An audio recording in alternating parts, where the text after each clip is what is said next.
Dragon Ball Daima is a good show so far, but there are issues that people are having at this point. Now, some of these issues don't pertain to me per se, but I can get where most people are coming from when it comes to these situations in the show. One of the main things being the pacing being slower than anticipated, especially when comparing it to Super. There are some instances in the show where people feel like they could have been done out in a faster way. Like for me, for example, where I noticed this issue was in episode 13.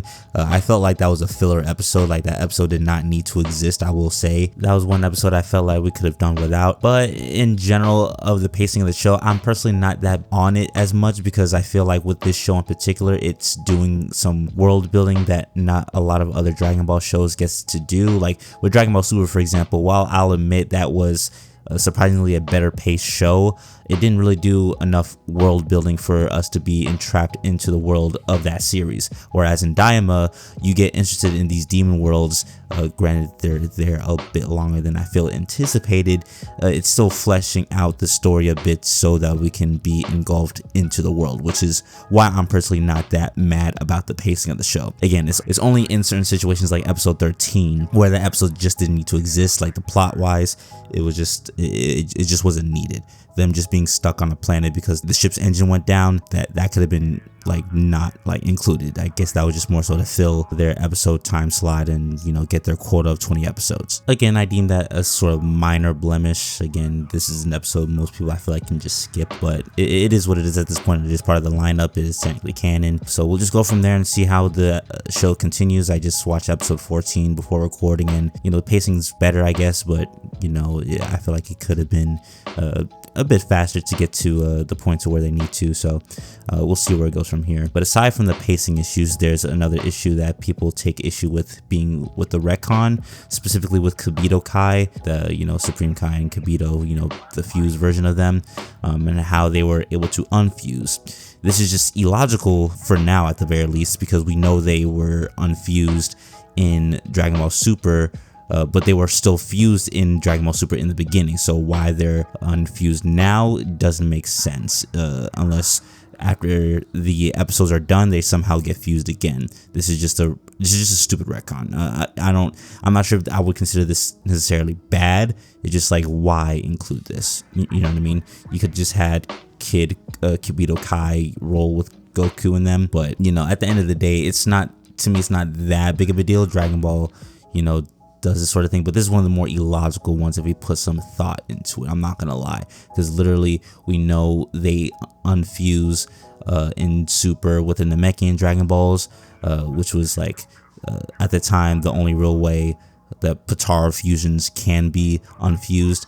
Whereas in this show, they took the notion that most people thought before Super, where if you're somehow in the innards of Majin Buu, his fumes would somehow defuse the Potara fusion. If they want to use that as a potential reason for diffusing Potara people, then that's perfectly fine. But we already know they were still fused in Super, so by the end of the series, we should still see Kibito and Supreme Kai fuse somehow. And for whatever reason that is, we just gonna have to wait and see. Otherwise, by the end, if we still see them unfused, that's just a full-blown retcon, and like I guess it just doesn't matter at the end of the day. That logic is not superseded in the context of Dragon Ball, but it is what it is. I'm not gonna let it bother me per se, but it is something worth mentioning. Now, this next thing, I'm not personally affected by it because I'm not watching it, but I can understand where people are having their frustration from, especially if I'm just getting into the series, that being the Dragon Ball Daima dub just getting released. I deem this an issue for a multitude of reasons. Number one, they're only doing it by one episode weekly basis, even though we know for a fact there are at least 3 episodes that are done because they were shown in movie theaters. I was actually able to see those 3 episodes in the movie theaters in the dub. So the fact that they're rolling out these episodes very slowly, like they just started doing so. We were already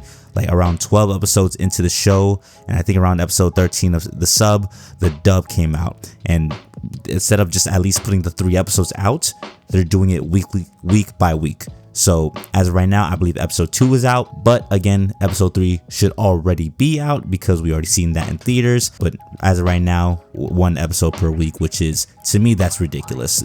I feel like it should be a simul I think they call it in the anime community simulcast, where they do the dub and the sub at the same time. Some animes do that, like I think Dandadan did that as well. But you know, I only get this in the sense of like this was a thing in the past where it was harder for localization and the dubbing in general to happen in America. But we live in a day and age where we can get the footage relatively easy, just simple, just send over the anime footage and then just boom, record your lines. Not saying that dubbing in of itself is easy, but the fact that at the very least we already know 3 episodes were done way prior, it should be a top priority for these episodes to come out. But the only reason why I think they would typically do this is because it can quote unquote generate more money for people to stay in the subscription longer. But this is a double-edged sword, because I feel like this would induce people to just wait until the series is done and then just watch the show. But then again, I'm not like most people. Like, I'm perfectly fine with the sub, mind you. I'm used to it, though I would prefer the dub. But it just sucks that a lot of people who are just waiting out for the dub are just gonna have to wait a little while longer at this point, because Daima came out I think in October, so we're already 3 months in. So for them to catch up, so for the dub to catch up to where we are now, it would take about 3 months, and I'm pretty sure the series is already gonna be over by that point, because I think this is only a 20 episode series. So yeah, this kind of sucks for the dubbing community. But yeah, that I deem a very big issue, which to me isn't a problem with the show itself, but more so how the show is being handled.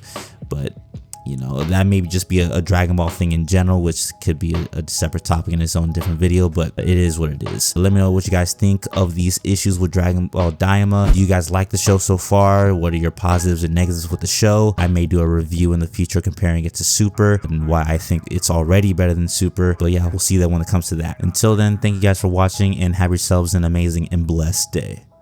Peace.